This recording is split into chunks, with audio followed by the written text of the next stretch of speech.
to the flag of our country.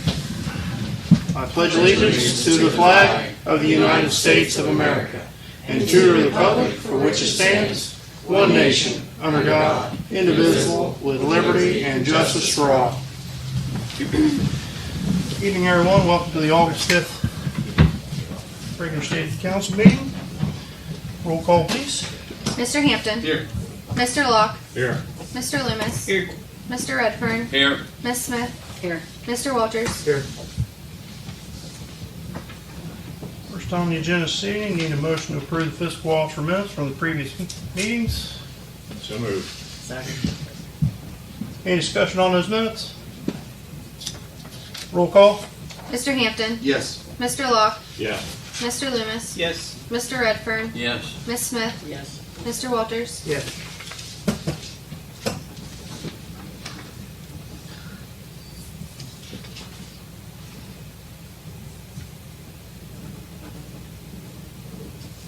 It has been all long. Next on the reports, need a motion to approve the fiscal officer's financial reports. So moved. Second. Roll call. Mr. Hampton. Yes. Mr. Locke. Yes. Mr. Loomis. Yes. Mr. Redfern. Yes. Miss Smith. Yes. Mr. Walters. Yes.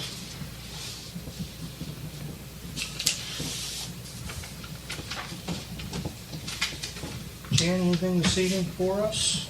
No.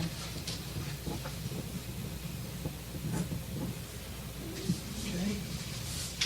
Under finance this evening, need a motion to approve resolution 76-2024, transfer of funds from the interfund transfers. List of transfers this evening are $278.52 from Waterworks to the Sayre Reservoir Debt Service, $2,500 from sewer to the sewer replacement fund, $1,281.41 from Waterworks to the Saltillo Clover Hill Debt Service, $281.21 from Waterworks to the Borough Debt Service, $5,000 from sewer to the sewer debt service, $6,667 from sewer to the Roseville debt service, and $4,461.66 each from fire to fire and EMS building debt service, and from EMS to fire and EMS building debt service. So list your transfers. So moved. Second. Roll call. Mr. Hampton. Yes. Mr. Locke. Yes. Mr. Loomis. Yes. Mr. Redfern. Yes. Miss Smith. Yes. Mr. Walters. Yes. Next under that is Resolution 77-2024, Star Ohio transfers. Your list of Star Ohio transfers this evening are $334 each from sewage to sewage Star Ohio, street to street Star Ohio, and from water contingency to the water contingency Star Ohio. $3,000 from pool and park to pool and park Star Ohio. Second. Roll call. Mr. Hampton. Yes. Mr. Locke. Yes. Mr. Loomis. Yes. Mr. Redfern. Yes. Miss Smith. Yes. Mr. Walters.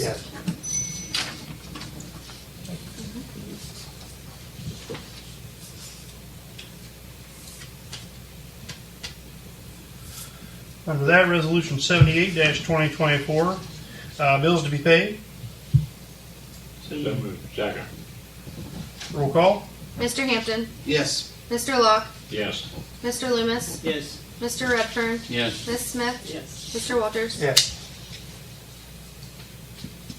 And Resolution 79-2024, payroll. So moved. Second. Roll call. Mr. Hampton. Yes. Mr. Locke. Yes. Mr. Loomis. Yes. Mr. Redfern. Yes. Miss Smith. Yes. Mr. Walters. Yes. Next, under finance, need a motion to suspend the rules for Resolution 80-2024, accepting the amounts and rates for tax levies and certifying them to the county auditor. Motion. Second. Roll call. Mr. Hampton. Yes. Mr. Locke.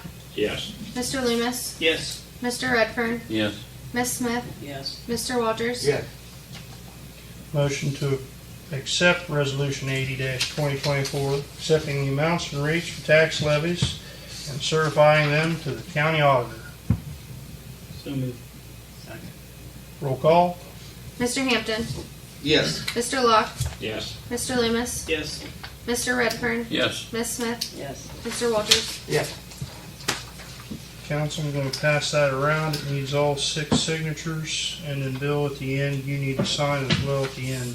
Okay. Thank you.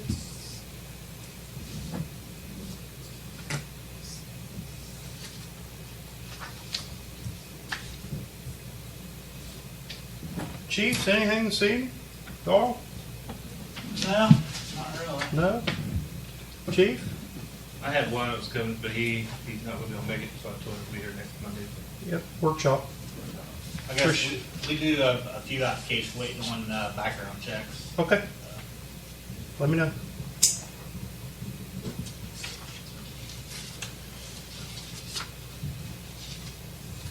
Under insurance this evening, we have Daniel McBain here for the insurance renewal for our property and casualty, liability.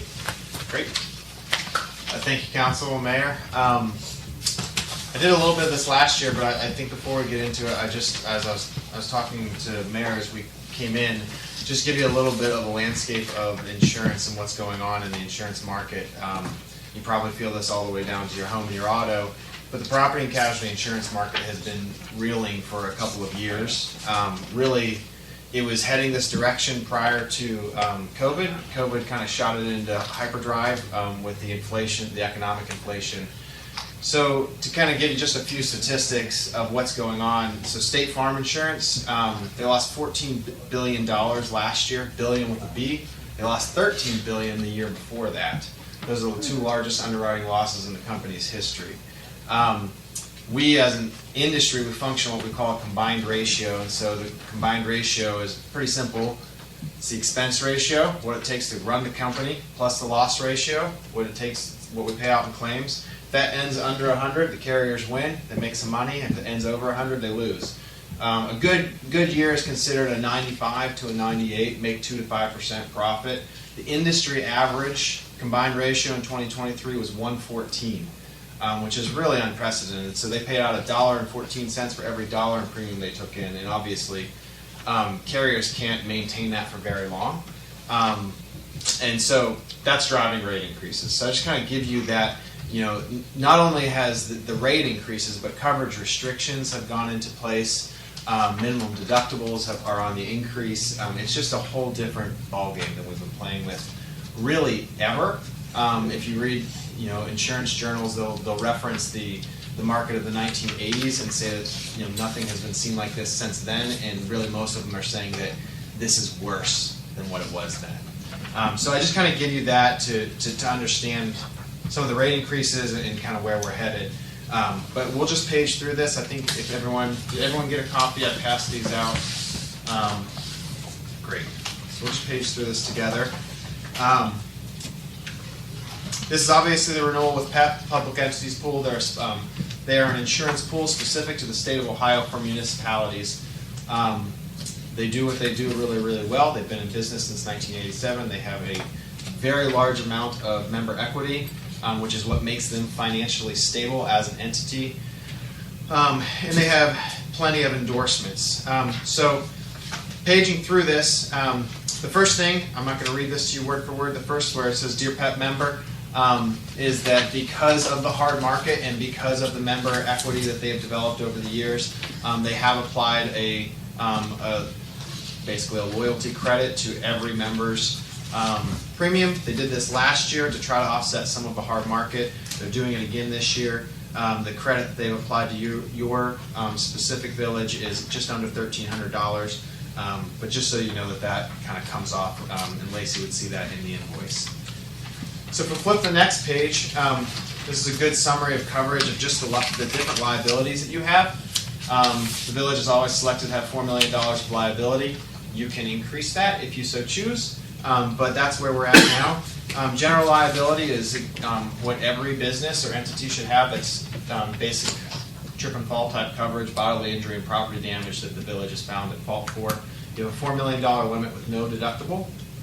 Auto liability is pretty self-explanatory. Any auto claims that the village is at fault for. There is tort immunity that is involved there, but liability can come into play as well. So $4 million is there. Legal liability for law enforcement is exactly what it sounds like. It protects the police for doing their job if there is some type of bodily injury or property damage. It erases, there's an exclusion for intentional harm. In the general liability policy, erases that exclusion. $4 million, there's a $2,500 deductible. Public officials, wrongful acts, that protects you and the job that you're doing for the village, the decisions that you make. It protects your personal assets, and it gives a $4 million protection with a $2,500 deductible. And then employment practices liability, hiring, firing, EEOC complaints, sexual harassment in the workplace, any type of wrongful tort in the workplace is what employment practice is there for. Any questions there? Great. So you flip the page, kind of a summary of the property coverages.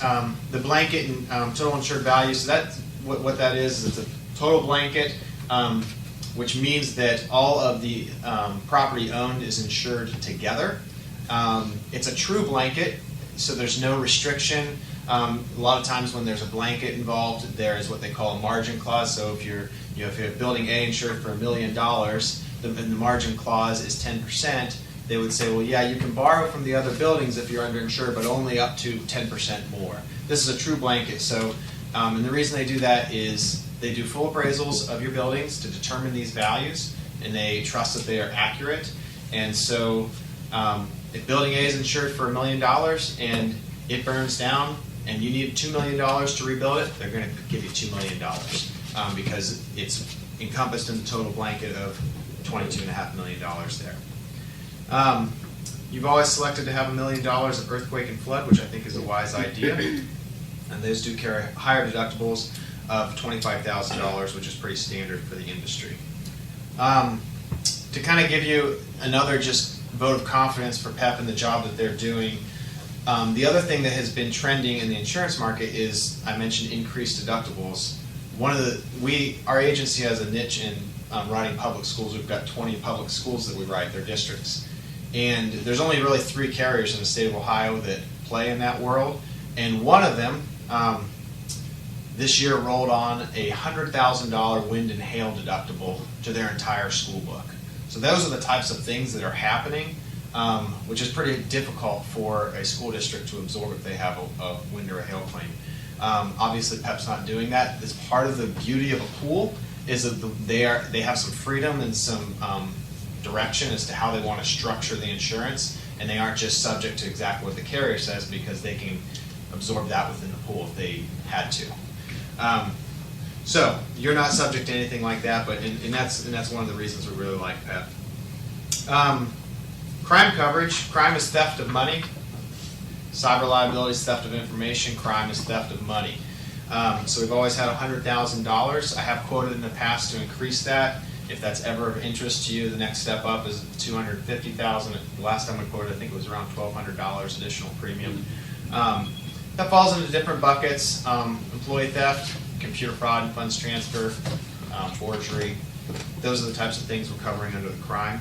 And then the faithful performance of duty, which is really good for Courtney and for Mayor, is they're no longer bonded, but they're covered under faithful performance of duty. Ohio passed a legislation several years ago which allowed us to do away with bonds, which really protects the individuals that are serving in that capacity a lot better than the bonds did, because the bonds can be personally executed against them and would if there were findings for recovery. And this just pays the mistake and we move on. So we made that decision a couple of years ago, and we've urged all of our schools and villages to do the same. Any questions there? I have a question about this cybersecurity. Sure. Did the state not pass a law, the governor signed it, about assisting in cities and villages with cybersecurity, helping with? That is not something, maybe, I can't speak to it, I'm not sure. I haven't heard of that. That's not something no one knows about it. It could be to do with actually getting your cybersecurity in place. There's nothing that I'm aware of that has to do with the cyber insurance. Okay. Check that out. Sure. All right. Sounds good. If you want to turn to the next page, we kind of already reviewed the auto, but on the bottom of that, the cyber coverages. A couple of changes here from last year. The first is that the deductible went from 0 to 10,000. That is a relative industry standard. 5 is kind of considered a small deductible for cyber liability, so they do apply the $10,000 deductible. The good thing though is the cyber breach costs last year were limited to $250,000. They bought an additional $750 to bump that up to $1 million, which is a better position to be in. Any questions there? So you can flip the page, talk about the increase here. It's about 11%, which is actually I'm pretty pleased with. There's a lot of commercial entities that we're giving 20 and 30% increases to. And really, the major increase is just on the property, which is where the large majority of your premium stems from. And 10% of that is because we increased the values, and then another 5% of that is because of the actual rate increase. So we increased the values to keep up with the cost of construction. That's what PEP's determined is where they need to be to actually be at the true replacement cost, is to trend at 10%.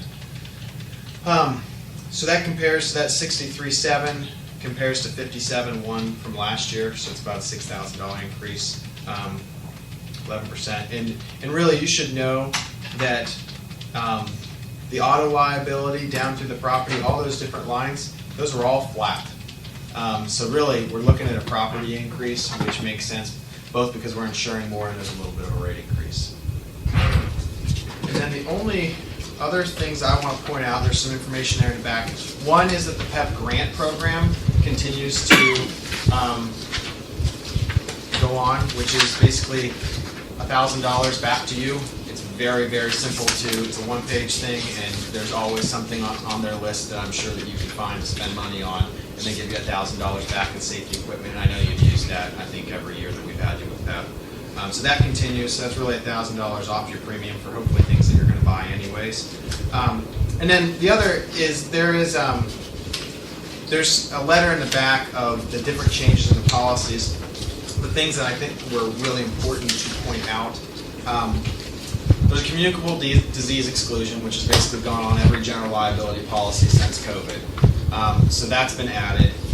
We talked about the changes in the cyber, and then the big thing that I wanted to point out was roofs. The only limitation, this is about as mild as I've seen, is one, after 20 years old, they'll be settled on actual cash value rather than replacement cost. So what that means, the actual cash value is defined as replacement cost less depreciation for aging condition. So they're going to pay you what it's worth if the roof is only over 20 years old and there's a loss to a roof, rather than buy it brand new. And secondly, and I don't think this would ever impact you, cosmetic damage is limited to a $500,000 payout. So what that means is if a roof, like a large metal roof, were damaged with hail, and they deemed that the roof is fine, it just looks ugly, so that's the cosmetic exclusion, they will only pay up to $500,000 for cosmetic repairs to a roof. I don't think you would have a roof in the village worth more than $500,000, so I don't think that that's really an issue to be worried about. That's pretty much it. Questions I can answer?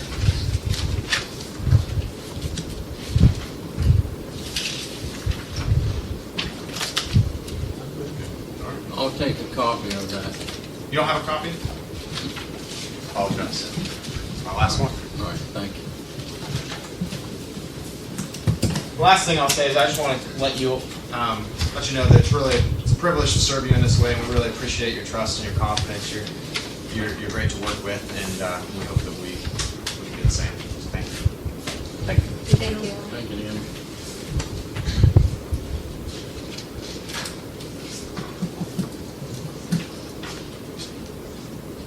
Has anyone been up into cybersecurity more than what they're already into? None of our villages have. I will say that some of our schools have. It's very expensive coverage, and so that's where the pool that we use for our schools, their cyber policy is it's a little weaker than PEP's, And so we have done standalone policies, and it's actually a portion that they are allowed to decline. So for a lot of the schools, what I've done is I've written standalone cyber. They might pay $1,000 or $2,000 more for it and decline that. And then some of those, because they already have a standalone policy, they have opted to purchase $2 or $3 million. Because that second and third $1 million, I mean, it's obviously cheaper than the first $1 million because claims are probably going to be covered within the first $1 million. But some have started to. If that's something that interests you, I can tell you this. We have a cyber broker that they can run a report based on everything that they can find publicly about you. And they did this for all our school districts this year. And basically what they do is that report is, rather than, because what's wrong with cyber security or cyber insurance is that we just use peer review to determine what our limits should be. And so the question is, well, what if we're all doing it wrong? What if we're all doing too much or too little? And so what this report tries to do is to drill down and say, well, what should the village of Crooksville? And what it does, it says if you want to hedge 95% of your cyber insurance, you should buy this much limit. If you want to hedge 98% of it, you should buy this much limit. It at least gives you something tangible to go on. But it is expensive. And I mean, I'd be surprised if you could get another $1 million for less than $5 to $8 grand. Villages are considered kind of like the worst in class for cybersecurity because often there's a village that has 3,000 residents, an employee and a half to run the village, and a whole host of social security numbers ready to be taken. And so they're considered easy targets, so that makes it inexpensive. But if that's of interest to you, I can certainly reach out to my cyber broker and I can have that run. I can send that over to you all just to review. Now that it's $1 million, I think I'm a little more comfortable. When we had that $1 million before, we had that one incident a few years back. The clock started and it ticked very expensive very quickly. Yeah. And when we switched, we looked at that. Yeah. And that cost was just whew, Yeah. and it's even worse today. It is. So, but that gives you a little taste of what other people are doing. The cost it's hard to swallow for most. It's hard to predict how bad the claim will be.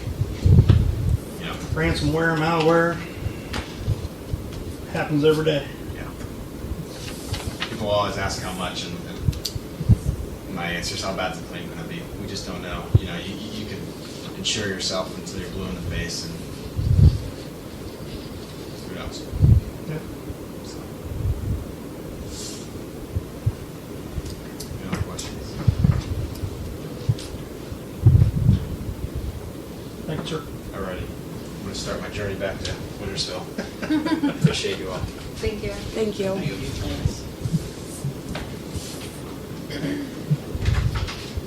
That has to be approved by the 31st. Yeah. You've already looked over these numbers. I just got them today. Okay, well, let's hold up. Yeah. Save for the next one. That's totally up to you guys. Let you and you go over it. Okay. Unless you have to move to permanent and that. That's totally up to you guys. I feel like insurance-wise, we're in pretty good hands with them. I mean, anything we've needed, they're right there, and that's not always the case. So, whatever everybody wants to do. Make a motion. Make a motion? Second. Second. Okay. Motion to accept the 2024 to 2025 renewal for our annual premium for our insurance at the rate of $63,722. Motion second. Roll call. Mr. Hampton, Yes. Mr. Locke, Yes. Mr. Loomis, Yes. Mr. Redfern, Yes. Ms. Smith, Yes. Mr. Walters. Yes.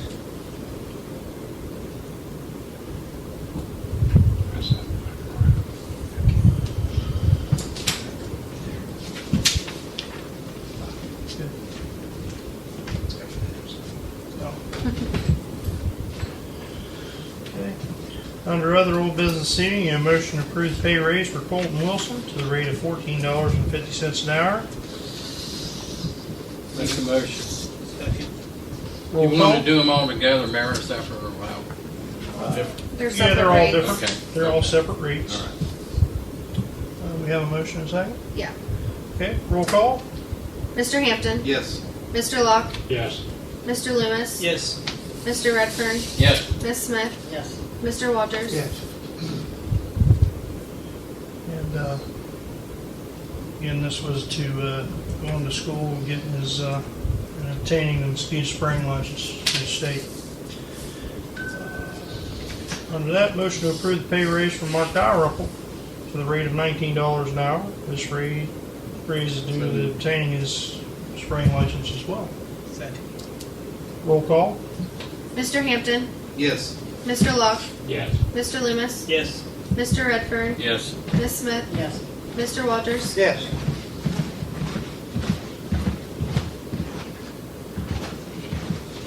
And under that, motion to approve the pay raise for Kenny Dillinger for passing his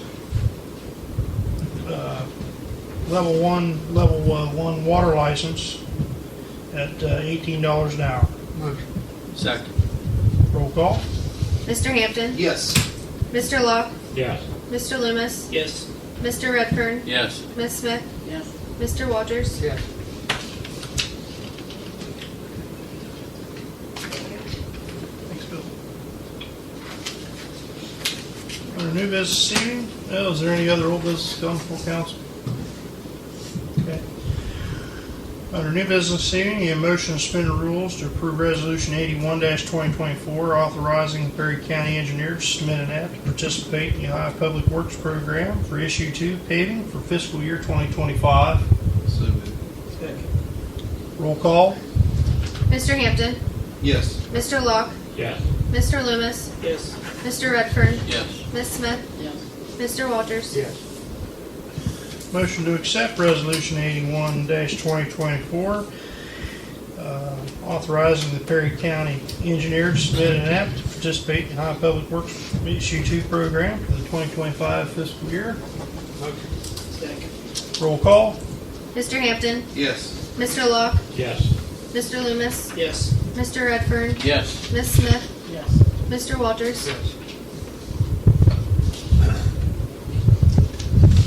Anything else come before council this evening? I have a couple of things. Okay. I'm gonna pass out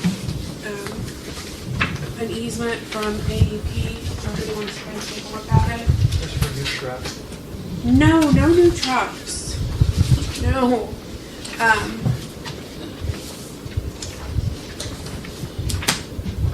I had Jan go over it, just to make sure everything looks good. So this will be up to council. There's a map in there. It's a piece of property right behind, South Park.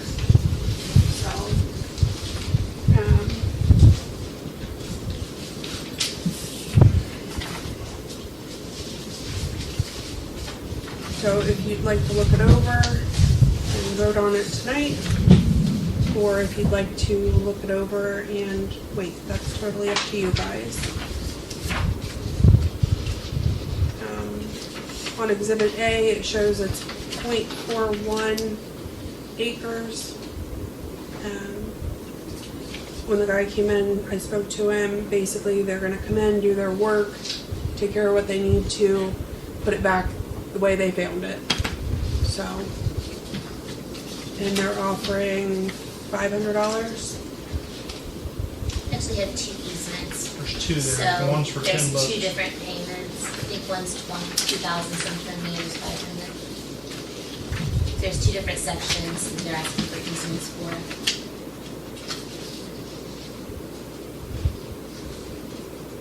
Picture says $10. The amounts are in attachments. Oh, So the payment schedule for it must be timber. okay, I see. Yep. Timber lots. Timber loss.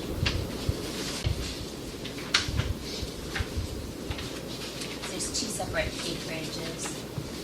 Do they have to have? There's two, like one of them is here and the other one's there. Oh, I see. So I'd have to find that who would call it in. Do we have to pass it tonight? No, To bring it up to workshop next week? yeah, absolutely. I just wanted to make sure everybody had it, and if nobody had a problem, we could vote on it, and if there was a problem, then, you know, they could review it, and we could talk about it next week. So if everyone's more comfortable, we could definitely do that.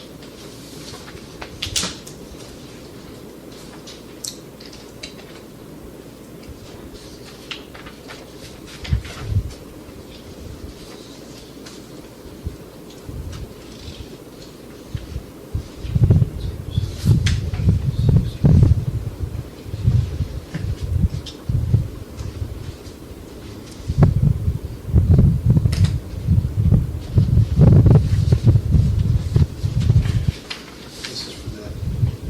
When is this going to take This place? is fall.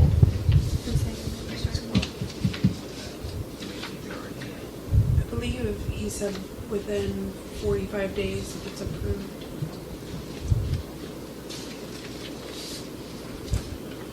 It looks like two $500 payments.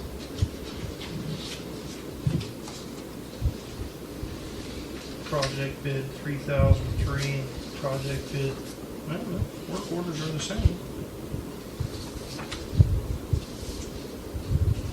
Only have one payment easement scheduled. It's front and back. Okay. They're the same. Yeah, they are Yeah. the same. Yeah. That area where they're going to be working really,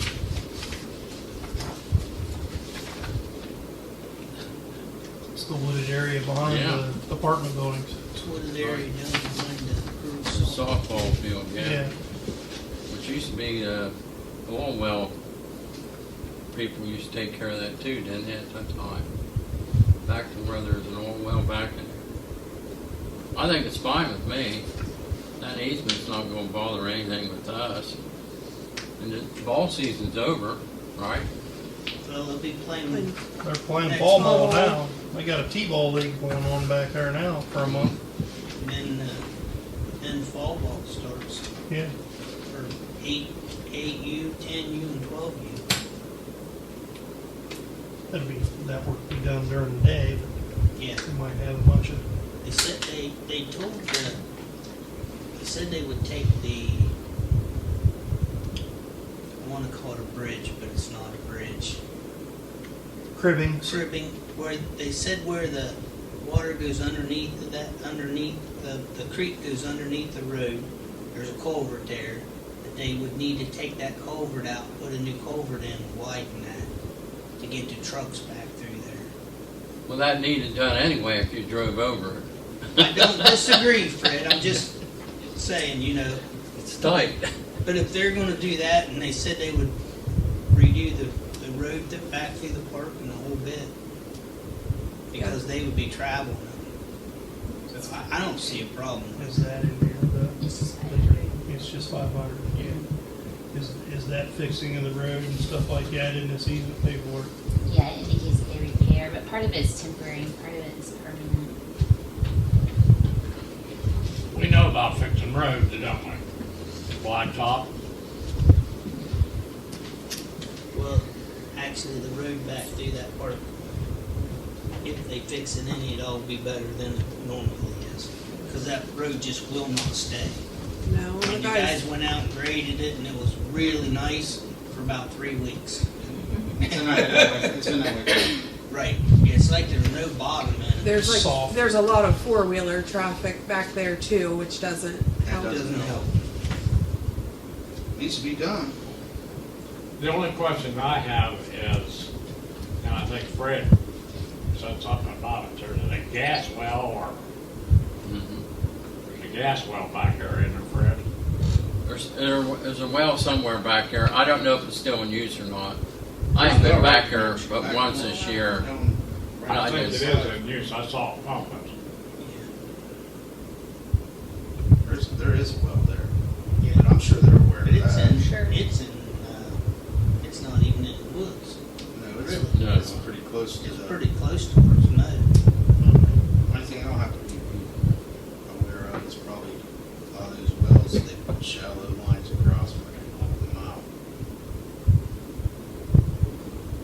sure they know all that. Yeah, I'm sure they do. You would hope. They'd have to fix it, so. Yeah. Okay. You can make a motion on that. Say, we can make a motion. I'll make a motion tonight. Second. Motion and second to accept the temporary easement and right of way for AEP for the project behind Village Green and near the softball fields at South Park. Roll call. Mr. Hampton, Yes. Mr. Locke, Yes. Mr. Loomis, Yes. Mr. Redfern, Yes. Ms. Smith, Yes. Mr. Walters. Yes.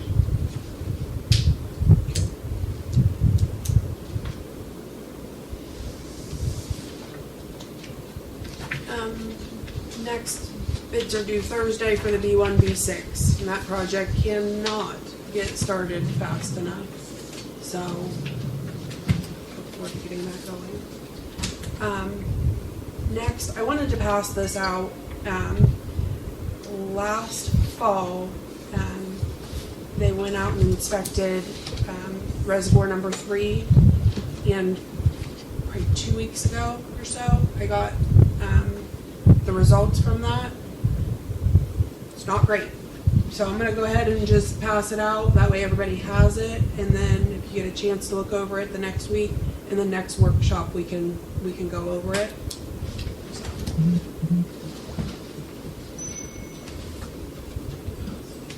Thank you. Three's out, first one. Yep. Sarah. 3's is Sarah Resnick. Sarah. Sarah. Going towards Sarah there. Yeah. All right, Joe. On the right there. Bless you. Thank you.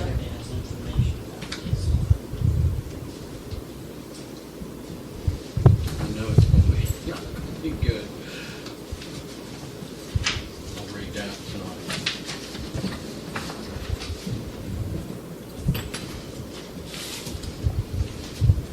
That's all I have tonight.